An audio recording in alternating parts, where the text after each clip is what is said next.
මම පුතාව වෙනසකටත් එක්ක ප්ලේ කරන්න තැනකට එක්ක යන්න හොය හිටියා. මට FB එකෙන් තමයි මේ මෙතන දැකලා මම එක්ක ගියේ. ප්ලේවෝ එක මේ නේම් එක ප්ලේවෝ. නුගේගොඩ තියෙන්නේ බැරිස්ටර් එකේ 3rd floor එකේ තියෙන්නේ.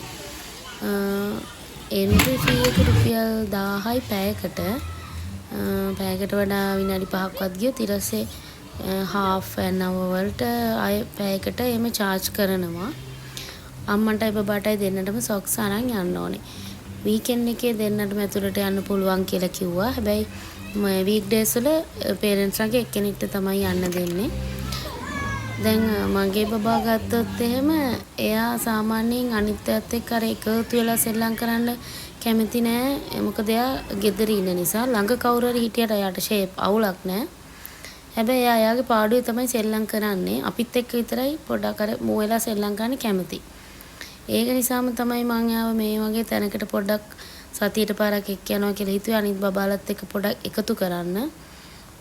මොකද අනිත් අයත් එක්ක ෂෙයා කරගන්න, එයා දැනගන්න ඕන අනිත් බබාලා අර දේවල් දෙන්න නැතුව උදුරනවා එහෙම වෙනවනේ.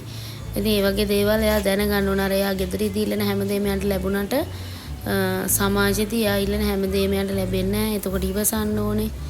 අර තරහ ගන්න නැතුව ඉන්න ඒ දේවල් පුරුදු වෙන්න ඕනි කියලා මට හිතුණා. දැන් මෙතනට ගියාට පස්සේ දැන් එක බබෙක් ගන්න එකක් අනිත් බබා ගන්නවා. එතකොට එක්කෙනෙක් බිම පෙරලිලා අඬනවා. ඉතින් ඒ වගේ තියෙනවා. එතකොට එයාලා ඒවට හුරු වෙනවා. කොයි වෙලාවකවත් මම නම් බබෙක් දෙයක් ගත්තොත් එහෙම ඒක ගෙනල්ලා මගේ පුතාට ආපහු දෙන්නේ නැහැ. එයාට වෙන දෙයක් ගන්න කියලා දෙනවා මං. මෙතෙන්ට ගියරස මට යාව ගොඩක් අයිඩෙන්ටිෆයි කරගන්න පුළුවන් වුණා. මොකද ගෙදර කරන්නේ නැති ඇක්ටිවිටීස් පුතා මෙතන කරන්න ගත්තා. මෙන්න මේ රෝදේ කරකවන එක. ඒකේම එයා තනියම ඉතලා කරපු දෙයක්. මේ ස්ටෝන්ස් දාලා තමයි කරකවන්න තියෙන්නේ උඩින්. ඉතින් එයාට අර එක භාජන වලට අරන් ගිහිල්ලා මේකට උඩින් ස්ටෝන් ෆිල් කරන්න තරම් තාම තේරෙන්නේ නැහැ. හැබැයි එයා ඒව කරලා බලනවා. මෙතන තමයි ගොඩක් ඉන්නේ කැමති. එයා කොහොමද අර ගල් කැට වලට ගොඩක් ආසයි. මෙතන ගොඩක් එයා ඉන්න කැමති වුණා. සහ අර පොඩි ටේබල් එක චෙයා එකෙත් ගොඩක් කළා ඉඳන් හිටියා. ගෙදරින්දි ගොඩාක් දුවන දඟ බබෙක් මගේ පුතා. ඉතින් මේ මට ඇත්තටම සතුටුයි තුන එයා විනාඩි 5ක් හරි එතන අර මේ රැඳිලා පොඩි ඇක්ටිවිටිස් දෙකටම කරන එක ගැන මට ඇත්තටම මේ වෙලාවේ සතුටක් හිතුණා. එයාව මට අර ගොඩාක් දඟලන එක ඒ කියන්නේ අඩු වෙයි කියන එක මට හිතුණා. ඉතින් ඔයාලටත් බබාලා එක්ක යන්න පුළුවන් නම් ඇත්තටම මේ රෙකමන්ඩ් කරන්න පුළුවන් හොඳම ප්ලේස් එකක්. බබාලා වැටුණත් මොකුත් වෙන්නේ නැහැ. මැට්ස් දාලා තියෙන්නේ. ෆුල් ඔක්කොම මේ රබර් මැට් එක දාලා තියෙන්නේ. පොඩ්ඩක්වත් පොඩිම ජරාවක්වත් නැහැ. හොඳටම ක්ලීන් තියෙනවා. බබාලා ගොඩක් හිටියත් ප්‍රශ්නයක් නැහැ.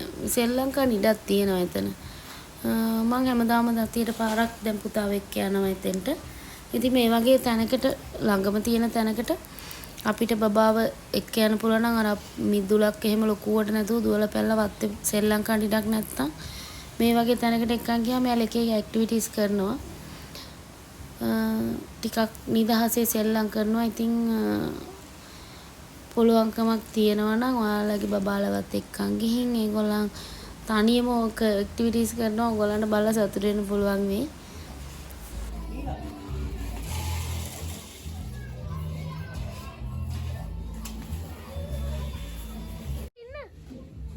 සුදු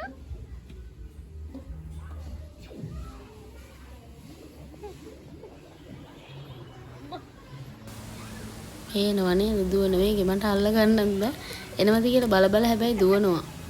මම බය හිටියේ මේ උමගක් වගේ දිනවා මෙතනින් නැගලා ගිහිල්ලා අස්සට පහළට බැස්සොත් උමගකට වගේ යන්නේ. උඩට නැංගොත් සයිස් වලටයි මෙන්න මේ දැල් ගහලා තියෙන එකෙන් බිමට පැනගෙන එන්න වගේ තියෙන්නේ. මෙයා පල්ලහැට තමයි නිතරම ගියේ. මං බයෙත් හිටියේ අල්ලගන්න බැරි වෙයි කියලා.